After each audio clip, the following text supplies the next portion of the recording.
I've got to be honest with you. Nothing will humble you faster than thinking you've got your financial life together, only to slap yourself in the face later when you realize you've actually been sliding backwards. And that's exactly where I found myself not too long ago. So picture this.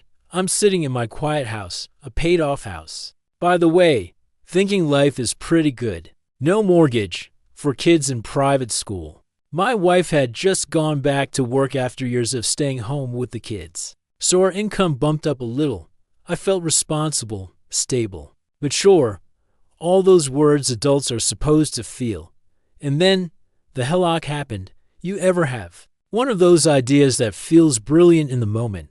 Like the kind of idea where you think, wow, look at me being a financially savvy grown-up.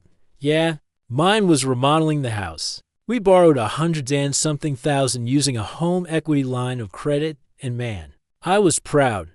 The kitchen looked incredible. The floors were shiny. We were showing it off like it was a parade. And then the dust settled, literally and financially. And the bill showed up like a horror movie jump scare. Here's the reality check moment.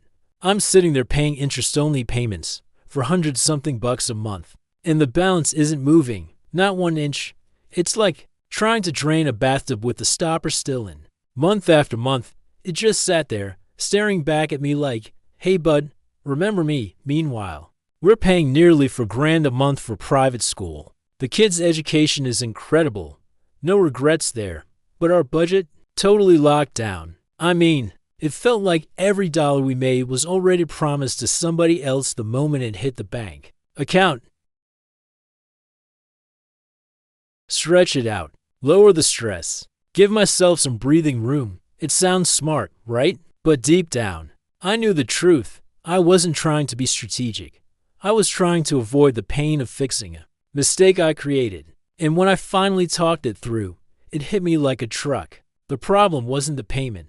The problem was me. I wanted a shortcut, a way to make this feel easier without really facing the consequences. Because the wild part is, with our income, we could be throwing extra at it. We could knock it out. But I wasn't living like someone in debt. I was still living like someone cruising through the everything is fine chapter of life. And let me tell you, when you've already paid off a house once, it stings to admit you need to go back to beans and rice mode. It hurts your pride. It messes with your ego. But sometimes, the math doesn't care about your feelings. For me, the turning point was realizing this HELOC wasn't some elegant financial tool anymore. It was just debt. Nothing fancy.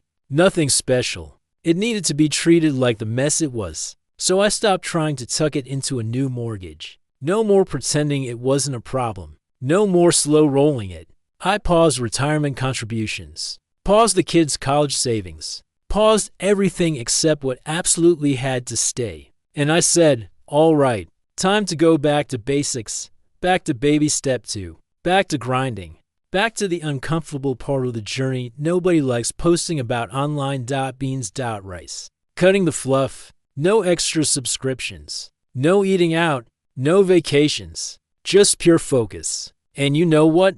There was something weirdly freeing about that. After I got over the embarrassment of messing up, I felt this spark again. The same fire I had back when we were first paying off the house. It was like rediscovering that old version of myself who actually cared about getting rid of debt, instead of decorating around it.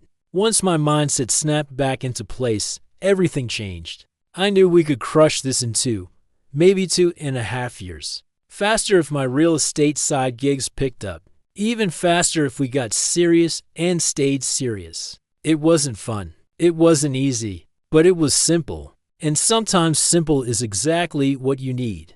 So yeah, that's where we are. Back on track. Back in the fight. Not hiding behind a mortgage. Not kicking the can down the road. Just owning the mistake, doing the work, and pushing forward. If you've ever found yourself thinking you're redoing, great only to realize you took a wrong turn somewhere, trust me, you're not alone. The goal isn't to never mess up. The goal is to not stay messed up. And when we finally pay this thing off again, we're going to scream debt-free louder than the first time, because this time, we earned it the hard way.